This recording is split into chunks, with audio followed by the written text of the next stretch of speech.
Okay, done. Okay, done, guys.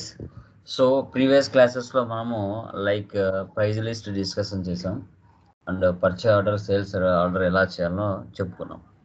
Okay, done. So today వచ్చేసి మనకి TDS అంటే ఏంటి, ఈ టీడీఎస్ని మనం ఎందుకు యూజ్ చేస్తాం, ఎప్పుడు యూజ్ చేస్తాం,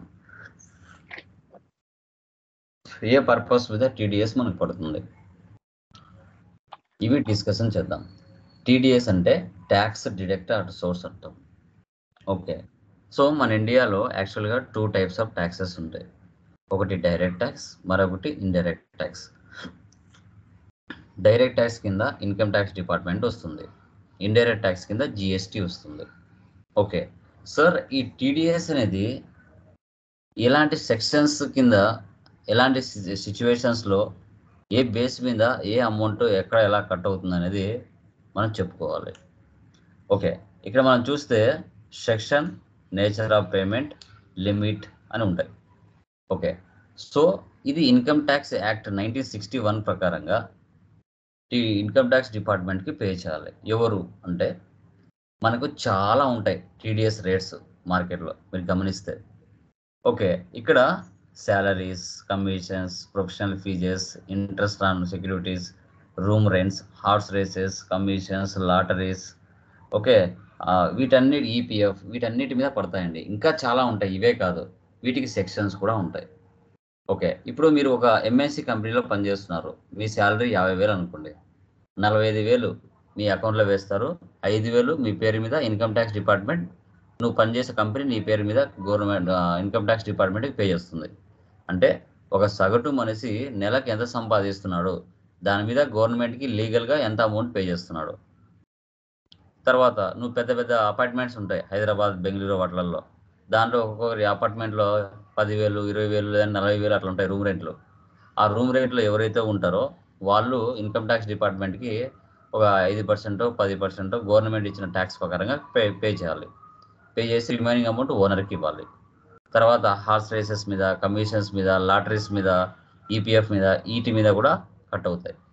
వీటికి సెక్షన్స్ ఉంటాయి. అక్కడ చూడండి, 192 శాలరీస్ 40,000 లిమిట్ అంటే per month based company norms ప్రకారంగా 5% 10% అనేది కట్ అవుతుంది. అంటే 0 నుంచి 2,50,000 మధ్యలో నీ శాలరీ ఉంటే, అలా ఉంటే శాలరీ నీకు ఎలాంటి ట్యాక్స్, టీడీఎస్ కట్ కాదు. 2,50,000 నుంచి 5,00,000 మధ్యలో ప్రయాణం నీకు శాలరీ ఉంటే 5% కట్ అవుతుంది. 2,50,000 నుంచి 5,00,000 నుంచి 7,50,000 మధ్య ఉంటే 10%, 7,50,000 నుంచి 10,00,000 మధ్యలో ఉంటే 20% అలా కట్ చేసుకుంటారు. ఓకే, పాన్ నెంబర్ ఉంటే నువ్వు ఎంత పర్సెంటేజ్ ఇస్తే అంతే కట్ అవుతుంది. 5 అయితే 5, 10 అయితే 10. అదే పాన్ నెంబర్ ఇవ్వకపోతే 20% కట్ చేసుకుంటుంది. మనకి లైక్ కరోనా టైంలో మనకి 25% ఎగ్జామ్షన్ ఇచ్చున్నారు. ఓకే, 75% వరకే కట్ అంటే 100%లో 75 కట్ చేసుకునేవాళ్ళు. కానీ కరోనా వెళ్ళిపోయిన తర్వాత 100% కట్ చేసుకుంటారు. ఇప్పుడు ఎవరైతే మీ పేరు మీద ఇన్కమ్ ట్యాక్స్ డిపార్ట్మెంట్కి అమౌంట్ పే చేస్తున్నారో, ఇయర్ అయిపోయిన తర్వాత కంపెనీ నుంచి ఫామ్ 16 తీసుకొని అది ఆడిటర్కి సబ్మిట్ చేస్తారంటే ఆ అమౌంట్ మీ దగ్గర నుంచి ఎంతైతే కట్ అయిందో ఆ అమౌంట్ మళ్ళీ రిటర్న్ వస్తుంది అనమాట. ఓకే, అది చాలా మందికి తెలియదు. చాలా మంది సాఫ్ట్వేర్లో పనిచేసే వాళ్ళు ఈ పని చేసుకోలేరు, అదనమాట. ఓకే, ఈ ప్రాసెస్ ఎలా చేయాలనేది ఇప్పుడు మనము టీడీఎస్లో చూసుకున్నాం. ఓకే, టాలీ కనబడుతుందా? కన్ఫర్మ్ చేయండి.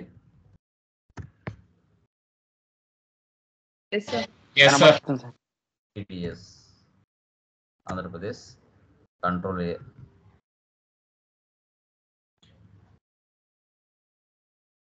మెయింటైన్ అకౌంట్స్ ఆప్షన్ ఎస్ పెట్టండి, variable bill wage entry yes పెట్టండి, ఇన్వెంటరీ నో పెట్టండి. ఇంకా రియల్ టైంలో జిఎస్టీ ఉంటే జిఎస్టీ పెట్టుకోండి, ప్రాబ్లం లేదు, లేదంటే లేదు. ఇక TDS enable tax deduct at source yes. వ్యాట్లో ఉన్నప్పుడు ట్యాన్ నెంబర్ ఉంటుంది, ట్యాక్స్ అకౌంట్ నెంబర్ అనేది. నీ కంపెనీలో పనిచేస్తే అక్కడ వాళ్ళు ఇస్తారు. నువ్వు కంపెనీలో పనిచేస్తే కంపెనీ, లేదు ఓన్ బిజినెస్ పెట్టుకుంటే individual HUF, Hindustan united families.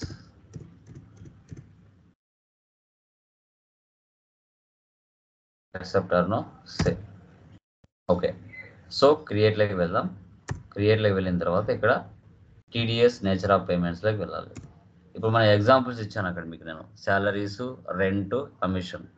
Salaries paid to Priya traders, rent paid to Krishna traders, commission paid to Lokesh traders.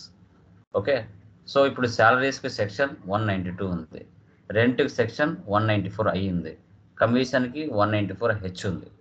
Okay, అవి ఇక్కడ మనం మెన్షన్ చేసుకోవాలి. ఇవే కాదు, రియల్ టైంలో ఎన్ని ఉంటే అన్ని చేసుకోవాల్సి వస్తుంది. ఓకే, ఇక్కడ చూడండి. శాలరీస్ వచ్చేసి 192, పేమెంట్ కోడ్, రెమిటెన్స్ కోడ్ కంపెనీలో ఉంటాయి. ఇక్కడ పర్సంటేజ్ వచ్చేసి ఇక్కడ ఫర్ ఎగ్జాంపుల్ 10 ఇస్తున్నా, అక్కడ ఏమి ఇవ్వలేదు. 40 అంటే సంవత్సరానికి 40 × 4 తీసుకుంటే మనకి 4 lakhs మధ్యలోనే వస్తుంది, కాబట్టి 10% ఇస్తున్నా. రియల్ టైంలో ఎంత పర్సెంట్ అంత ఇవ్వాలి. తర్వాత రేట్ 184I,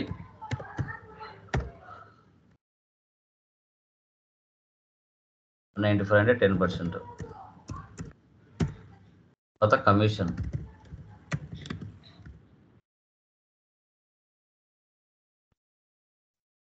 194H,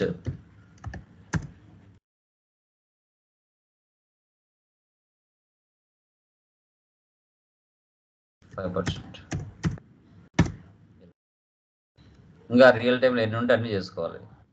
ఎస్కేప్ ఇవ్వండి. ఇప్పుడు లెడ్జర్లోకి వెళ్ళండి. సో ఫస్ట్ వచ్చేసి మనకి శాలరీస్, డైరెక్ట్ ఎక్స్పెన్సెస్. ఎప్పుడైతే నువ్వు F11లో టీడీఎస్ అని ఆప్షన్ వేసి పెడతావో ఆ ఆప్షన్కి వస్తుంది. Is TDS applicable. Nature of payment, నువ్వు అక్కడ నేచర్ ఆఫ్ పేమెంట్ ఏదైతే క్రియేట్ చేస్తావో అది. కమిషన్కి కమిషన్, శాలరీస్కి శాలరీ, రెంట్కి రెంట్.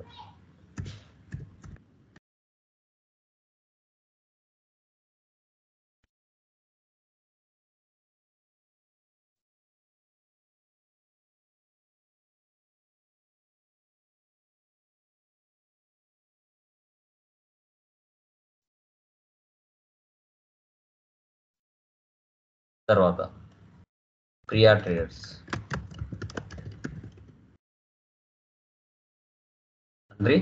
క్రెడిటర్స్. చూడండి, బిల్ బై బిల్ అనే ఆప్షన్ కూడా మనం వేసి పెట్టుకోవాలి. Maintain balances bill by bill. TDS deductible, yes. ఇక్కడ డిడక్టివ్ టైప్ అడుగుతుంది. డిడక్టివ్ టైప్ ఇక్కడ చాలా ఉంటాయి. ఓకే, సో ఇక్కడ కొందరు ఇండియన్స్ ఉంటారు, అదర్ కంట్రీ పర్సన్స్ ఉంటారు, గవర్నమెంట్ ఎంప్లాయీస్ ఉంటారు, నాన్ రెసిడెంట్స్ ఉంటారు, రెసిడెన్సీ ఉంటారు. ఓకే, ఫర్మ్స్ ఉంటాయి, నాన్ ఫర్మ్స్ ఉంటాయి, హిందుస్థాన్ ఉంటాయి. ఓకే, ఇవన్నీ ఉంటాయి. ఇక్కడ ఇండివిజువల్ రెసిడెంట్ అంటే ఇండియన్, ఓన్ బిజినెస్ ఇండియన్ తీసుకున్నాను. Deduct TDS in same voucher no పెడుతున్నాను.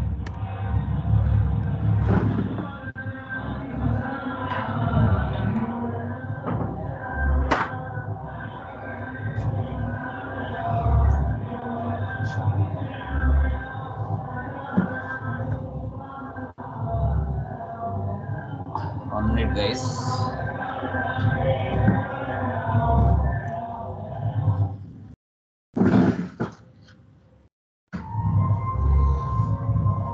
ఓకే, ఇంకా మనం రియల్ టైంలో ఆ పర్సన్ అడ్రస్ తీసుకోవాలి. తర్వాత ఇక్కడ పాన్ నెంబర్ ఉంటే ఆ ప్రియా ట్రేడర్స్ది పాన్ నెంబర్ ఇవ్వాలి. పాన్ నెంబర్ ఇస్తే సేమ్ నువ్వు ఎంత పర్సెంటేజ్ ఇస్తే అంతే కట్ అవుతుంది. పాన్ నెంబర్ ఇవ్వకపోతే ఎక్కువ పర్సెంటేజ్ కట్ అవుతుంది. Next Chris traders, same సన్రీ creditors.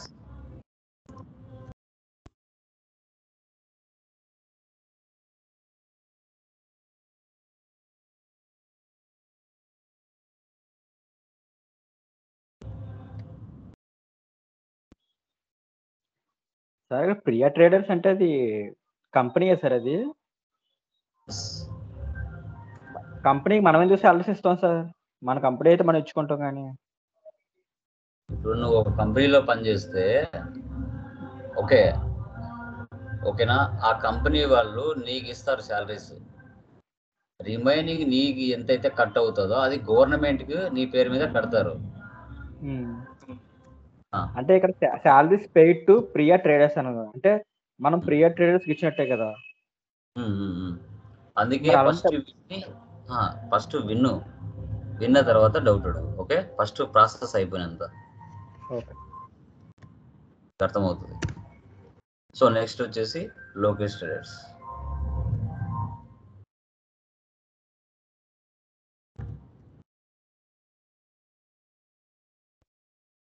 Next వచ్చేసి అవి 3 అయిపోయిన తర్వాత TDS tax, duties and taxes, TDS మూడింటి మీద కట్ అవుతుంది. కమిషన్, రెంట్, శాలరీస్ ఇలా. So salaries Priya traders, rent Kris traders, commissions Lokesh traders, ఈ 6 లెడ్జెస్ చేయాలి. తర్వాత టీడీఎస్ అండ్ ట్యాక్స్ అని ఇంకో లెడ్జర్ చేయాలి. ఓకే, ఇప్పుడు యాక్చువల్గా ఒక నెలకు ఎంప్లాయీస్కి శాలరీస్ ఇస్తారు. ఓకే, 30వ తారీఖున ఎవరు ఇవ్వరు. నెక్స్ట్ మంత్ 5వ తారీఖు లోపల, అంటే 1 నుంచి 5వ తేదీ లోపల శాలరీస్ ఇస్తారు. ఈఎంఐలు కూడా 1 నుంచి 5వ తేదీ లోపల కట్ అవుతాయి. ఎందుకంటే ఇమీడియట్గా ఒక 31 తారీఖున లేదంటే 1 తారీఖు లోపల వేరు కొన్ని కంపెనీస్. కాబట్టి ఇక్కడ మనం ఏం చేస్తామంటే 5వ తేదీ వరకు టైం ఉంటుంది. కాబట్టి ఎవరికి ఎంత శాలరీ ఇవ్వాలి, ఎవరికి ఎంత రెంట్ పే చేయాలి, ఎవరికి ఎంత కమిషన్ ఇవ్వాలి అని ఫస్ట్ మనం F7లో పోస్ట్ చేస్తాం. F7 అంటే జర్నల్ అనేది ఏంటి, ఎవరికి ఎంతెంత అమౌంట్ ఇవ్వాలి అని ముందుగా మనం ఎంటర్ చేసి పెట్టుకుంటాం. మనం అంటే కంపెనీ, నువ్వు ఒక కంపెనీలో పనిచేస్తే కంపెనీ. ఓకే, సో అది. ఇప్పుడు ప్రియా అనే అమ్మాయికి నేను శాలరీ ఇవ్వాలి. ఎంత ఇవ్వాలి?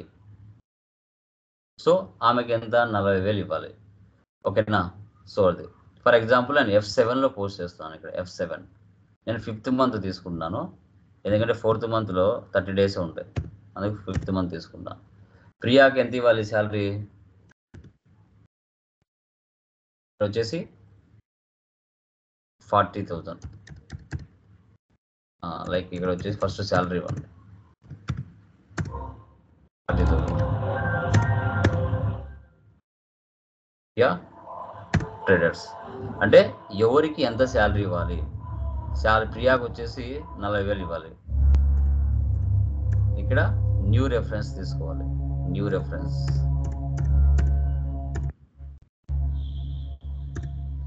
Next rent. ఒకవేళ నువ్వు బిల్డింగ్లో రెంట్ ఉన్నావు అనుకో, ఆ అపాయింట్మెంట్ ఓనర్కి ఇవ్వాలిగా. Okay, Krishna traders 50,000. Traders new reference. Next commission 50,000. Lokesh. So ఇంకా ఎవరికి ఇవ్వలేదు, ఎవరెవరికి ఎంత ఇవ్వాలని ఫస్ట్ F7లో పోస్ట్ చేసుకుంటుంది కంపెనీ. మనం అంటే అక్కడ ఎవరైతే ఇస్తున్నారో వాళ్ళు. ఓకే, ఇప్పుడు లైక్ శాలరీస్ మీద 40,000 మీద 10% ఎంత కట్ అయింది, రెంట్ మీద 50%, 50,000లో మనకు 10% ఎంత కట్ట ఉంది, 30,000లో మనకి 5% ఎంత కట్ట ఉంది. మనం పాన్ నెంబర్ ఇస్తే 20% నార్మల్ పర్సెంటేజ్, పాన్ నెంబర్ ఇవ్వలేదంటే 20% కట్ అవుతుంది ఆటోమేటిక్గా. ఇప్పుడు F7లో వేసిన తర్వాత ఆ ముగ్గురి మీద ఇన్కమ్ ట్యాక్స్ డిపార్ట్మెంట్కి ఎంత పే చేయాలి? Autofill, TDS deduction. So first Priya amount ఎంత? ప్రియాది 40,000 మీద ఎంత కట్ చేసుకున్నారు? 40,000 ప్రియాకి ఇవ్వాల్సిన శాలరీ. సో ఇక్కడ 20% కట్ అయింది, అంటే పాన్ నెంబర్ ఇవ్వలేదు కాబట్టి 20% కట్ అయింది, అంటే 32,000.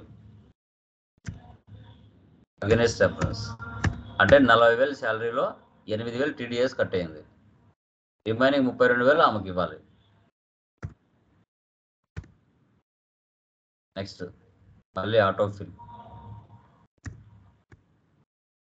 ట్రేడర్స్.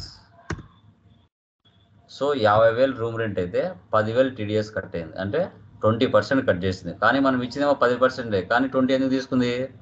లైక్ ఇక్కడ మనం లైక్ పాన్ నెంబర్ ఇవ్వలేదు కాబట్టి. ఇంకా రిమైనింగ్ 40,000 రెంట్ పర్సన్, ఎవరైతే బిల్డింగ్ పర్సన్ ఉంటారో వాళ్ళకి ఇవ్వాలి.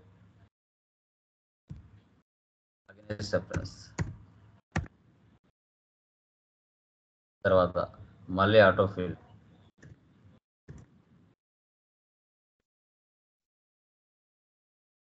$30,000 అయితే 6,000 టీడీఎస్ కట్ అయింది, 24,000 లోకేష్కి ఇవ్వాలి. Against reference. ఇప్పుడు ముగ్గురు మీద గవర్నమెంట్ ఇన్కమ్ ట్యాక్స్ డిపార్ట్మెంట్కి ఎంత పే చేయాలి, రిమైనింగ్ క్లోజింగ్ బ్యాలెన్స్ ఎంత ఉంది, ఎవరెవరికి ఎంత అమౌంట్ పే చేయాలి అనేది చూడాలి. Display more reports, TDS reports, TDS out standings. So commission మీద 6,000 పే చేయాలి, రెంట్ మీద 10,000 పే చేయాలి, శాలరీస్ మీద 8,000 పే చేయాలి. టోటల్గా ఇన్కమ్ ట్యాక్స్ డిపార్ట్మెంట్కి 24,000 పే చేయాలి. తర్వాత statements of accounts, out standings, payables, all DF1. So ఇక్కడ చూడండి. సో యాక్చువల్గా 50,000 అయితే మనకి క్రిస్టేట్స్కి రూమ్ రెంట్ పే చేయాల్సింది, టీడీఎస్ 10,000 పే చేయాలి, రిమైనింగ్ 40,000 పెండింగ్ అమౌంట్ ఆ పర్సన్కి ఇవ్వాలి, క్రిస్టేట్స్కి. ఓకే, బిల్డింగ్లో ఉన్న ఓనరు అతనికి ఇవ్వాలి. అంటే ఇక్కడ ఏంటంటే మనం సర్వీస్ పర్చేజ్ చేసినట్టు, ఒక సర్వీస్ని పర్చేజ్ చేసినట్టు అనమాట. ఓకే, తర్వాత లోకేష్కి ఎంత కమిషన్ 30,000 అయితే 6,000 ఇన్కమ్ ట్యాక్స్ డిపార్ట్మెంట్కి పే చేయాలి, 24,000 అతనికి రిమైనింగ్ ఇవ్వాలి. తర్వాత ప్రియాకి శాలరీ వచ్చేసి 40,000 అయితే 8,000 టీడీఎస్ కట్టాలి, రిమైనింగ్ 32,000 ఆమెకు పే చేయాలి. ఓకే, ఫస్ట్ గవర్నమెంట్కి ట్యాక్స్ పే చేద్దాం 24,000. ఎస్కేప్ ఇచ్చేయండి. వచ్చేసి కొంచెం కన్ఫ్యూజన్గానే ఉంటుంది, 1-2 సార్లు చేయాలి. పేమెంట్ ఆటోఫిల్ 1531,515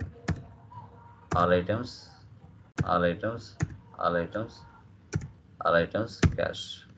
సో ముగ్గురు మీద ఒకరిది 6,000, ఒకరిది 10,000, ఒకరిది 8,000, టోటల్ 24,000 మనం క్యాష్ పే చేసేస్తాం. Accept or save. ఇప్పుడు ఈ అమౌంట్ పెండింగ్ బ్యాలెన్స్ ఉందో లేదో ఒకసారి కావాలంటే చెక్ చేసుకోండి. More reports, TDS reports, TDS out standings. చూసారా, ఇక్కడ లేదు. ఓకే, ముగ్గురు amount at a time pay చేసేసాం. ఇంకా రిమైనింగ్ వాళ్ళ పెండింగ్ బ్యాలెన్స్ ఉంది కదా, వాళ్ళది పే చేయాలి. Statements of accounts, out standings, payables. ఇంకా వీళ్ళ అమౌంట్ ఇప్పుడు పేమెంట్లో పే చేసేయాలి. Okay,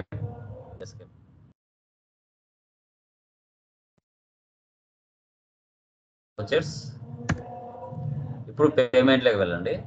first ప్రియాకి remaining amount pay చేద్దాం, 32,000. అడిగి చూసారా, 0 అయిపోయి ఉంటుంది. ఆమెకి శాలరీ ఇచ్చేస్తున్నాం. అంటే యాక్చువల్గా 40,000 అయితే మనకి 8,000 టీడీఎస్ ఇన్కమ్ ట్యాక్స్ డిపార్ట్మెంట్కి పే చేశారు, రిమైనింగ్ 32,000 అనేది ఆమెకి ఇచ్చేస్తున్నారు క్యాష్. సేవ్. నెక్స్ట్ వచ్చేసి రెంట్. సో ఇక్కడ వచ్చేసి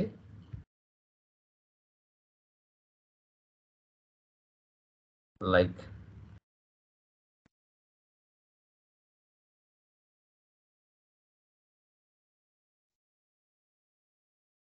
ప్రియా కదా, ఎవరు క్రిష్ కదా, 40,000.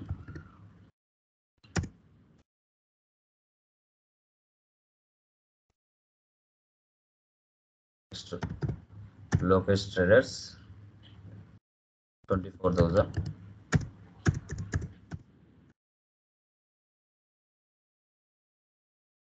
ఇప్పుడు వెళ్ళి వాళ్ళ అమౌంట్లో చూడండి, పెండింగ్ బ్యాలెన్స్ కూడా క్లియర్ అయ్యింది.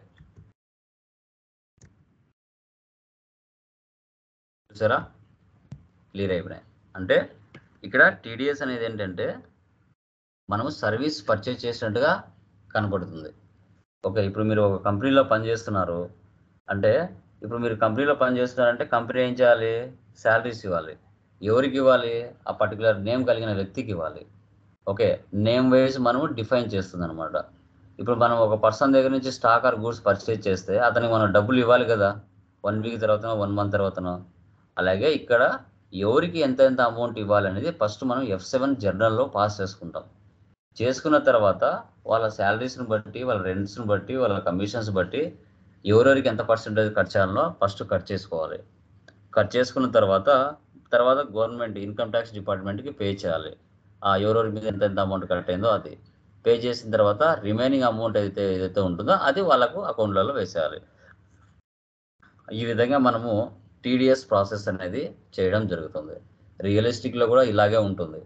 బట్ ఇక్కడ వరకు మనం చేస్తాం. ఇంకా ఆడిటర్ వర్క్ ఏదైతే ఉంటుందో అది వాళ్ళు ఆడిటర్కి సబ్మిట్ చేస్తే అది వాళ్ళు చూసుకుంటారు. అది మనకేం అవసరం లేదు ఇంకా. ఓకేనా? ఇంకేమైనా డౌట్స్ ఉన్నాయా అడగండి. జేవీలో శాలరీస్ వేసాం కదా సార్, జేవీలోని అది ఎక్స్పెన్సర్ డెబిట్ కాబట్టి ఇప్పుడు నేను శాలరీస్ డెబిట్ కింద చేసుకున్నాను సార్. మరి పర్సన్ నేమ్ క్రెడిట్ కింద వేసాను సార్. అది ఏ ఫార్ములా ప్రకారం అది ఇప్పుడు క్రెడిట్ నేను చేసుకున్నాను? చెప్పింది అదే కదా, సర్వీస్ పర్చేజ్ చేసినట్టుగా. Service purchase okay. అంటే మనకి అంటే ఫార్ములా ప్రకారంగా మనం ఎలా తీసుకోవచ్చు సార్ దాన్ని? అంటే వాట్ ఎలా? Comes in debit, what goes out credit అలా అనుకుంటారా? అలా క్రెడిట్‌లో ఉన్నదాన్ని మనం ఎలా తీసుకుంటాం దాన్ని? క్రెడిట్‌లో మనం క్రెడిట్ క్రెడిట్‌లో ప్రియా అని వేసాం. ప్రియా ట్రేడర్స్ వేసాం సార్. దాన్ని మనం ఎలా తీసుకోవాలి? క్రెడిట్ అంటే రియల్‌లోనా? నామినల్‌లోనా? దేంట్లో తీసుకోవాలి అని అడుగుతున్నాను. ఇప్పుడు శాలరీ రూల్ ఏంటి? శాలరీ రూల్ ఏంటి? ఎక్స్పెన్సర్ డెబిట్ అండి. ఉమ్, ఉమ్. క్రెడిట్‌లో ప్రియా ట్రేడర్స్ ఉంది. ఈ ప్రియా ట్రేడర్స్ క్రెడిట్‌లో వేయడానికి అంటే మనం ఏ ఫార్ములా అనుకుని అక్కడ వేయాలి అని అడుగుతున్నాను. పర్సనల్ రూల్ ఏంటి? What comes in debit, what goes out credit. ఇప్పుడు నువ్వు డబ్బులు ఇస్తున్నావు అంటే గోస్ అవుటా క్రెడిటా డెబిటా? క్రెడిట్ అండి. What goes out credit. Person ఏమవుతాడు? క్రెడిట్ అవుతాడు. శాలరీ ఏమవుతుంది? Expenses sir. డెబిట్ ఎక్స్పెన్సర్ అవుతుంది. డెబిట్. అవునండి. అంతే కదా. అంటే ఈ ఇప్పుడు పర్సన్ బయట F7 ఇప్పుడు నువ్వు లాజికల్ కాదు, మీనింగ్ఫుల్ గా ఆలోచించాలి అక్కడ. ఓకే. F7 అనేది ఏంటంటే మనకు ఎవరైనా డబ్బులు ఇవ్వాల్సిన వాళ్ళు ఉన్నా లేదా మనము ఎవరికైనా పే చేయాల్సినవి ఏమైనా ఉన్నా F7 లో పోస్ట్ చేసి పెట్టుకుంటాం. తర్వాత వాటిని మనం మెయిన్ గా పే చేసేటప్పుడు శాలరీస్ అవి పేరు రాకుండా డైరెక్ట్ వాళ్ళ పేరుతో చేసేస్తాం. ఓకే, అది క్లియర్ అయిపోతాయి. ఓకేనా? సో అది నెక్స్ట్ చూడండి, టీసీఎస్. అది మీరే చేయాలి, నేను లింక్ ఇస్తాను. టీసీఎస్ అంటే ట్యాక్స్ కలెక్టెడ్ సోర్స్ అంటాం. ఇది కూడా ఇన్కమ్ ట్యాక్స్ డిపార్ట్మెంట్ యాక్ట్ 1961 ప్రకారంగానే టీసీఎస్ అనేది కట్ అవుతుంది. ఇది ఏదనేది కట్ అవుతుంది అంటే టింబర్, టెండూలు, scrap, coal, mining, quarrying, so తర్వాత like alcoholic, iron, scrap, forest lease, వాటి మీద ఈ టీడీఎస్ అనేది పడుతుంది. ఓకే, ఇదేంటంటే సెక్షన్ 206C ప్రకారంగా వీళ్ళు కట్ చేసుకుంటారు. ఇక్కడ 206C 1H 01/10/2020 ముందు గూడ్స్ ఆఫ్ సేల్ 5 crores పైన జరిగి ఉంటే వాళ్ళు సెక్షన్ 206C 1Hకి ఎలిజిబుల్ అవుతారు. అంటే 50 లక్షల పైన ఏదైతే మీరు సేల్ చేస్తారో ఒక కస్టమర్కి 50 లక్షల వరకు ఎగ్జామ్షన్ ఉంటుంది. 55 లక్షలు చేశారనుకోండి, 5 లక్షల మీద మాత్రమే నీకు ట్యాక్స్ పడుతుంది టీసీఎస్. రిమైనింగ్ 50 లక్షల మీద పడదు.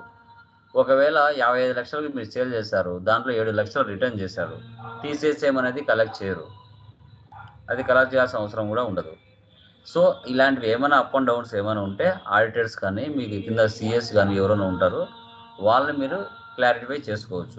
మీకు ఏమైనా కొంచెం కన్ఫ్యూజన్గా ఉన్నా, ఎందుకంటే వాళ్ళు సిఎస్ మొత్తం 5 సంవత్సరాలు చదివిన చదువు మొత్తం దీని మీద వాళ్ళు మెయింటైన్ చేస్తారు. కొన్ని కోట్ల టర్నోవర్ జరుగుతాయి కాబట్టి పెద్ద పెద్ద కంపెనీలు, మీకు ఏమైనా డౌట్స్ ఉన్నా వాళ్ళకు మీరు ఫోన్ చేసి అడిగినా వాళ్ళు మీరు క్లారిఫై చేస్తారు. ఇంతవరకు మనకు రానియరు టీసీఎస్, టీడీఎస్, పేరోలు ఆ లెవెల్ వరకు మనకు రానివ్వరు. అక్కడ main senior accountant, junior accountant వాళ్ళు ఉంటారో వాళ్ళే ఇవన్నీ మెయింటైన్ చేస్తారు మ్యాక్సిమం. ఓకే, టీడీఎస్ కానీ, టీసీఎస్ కానీ, పేరోల్ కానీ ఇవన్నీ వాళ్ళే మెయింటైన్ చేస్తారు. బట్ మనకు మినిమం తెలియాలి కాబట్టి మనం చెప్పుకోవడం జరుగుతుంది. ఈ టీసీఎస్ మీరే చేయాలి, నేను లింక్ ఇస్తాను ఎలా చేయాలనేసి. ఈ రోజుతో మనకి సెకండ్ మెటీరియల్ అనేది కంప్లీట్ అయిపోయింది. సో అందరూ అప్డేట్లో ఉన్నారా? సెకండ్ మెటీరియల్లో ఎవరైనా ఇంకా ఇది ఉన్నారా?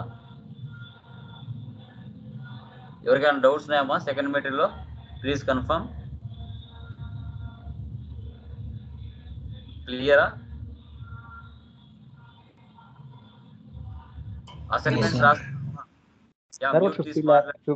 ఇప్పుడు 50 lakhs తక్కువగా ఉన్న బిజినెస్ అయితే అసలు మన టీసీఎస్ ఎంటర్ అవ్వదండి. ఇంకా అలాగైతే కాదు ఇంకా ఎంటర్ అవ్వదు అయితే.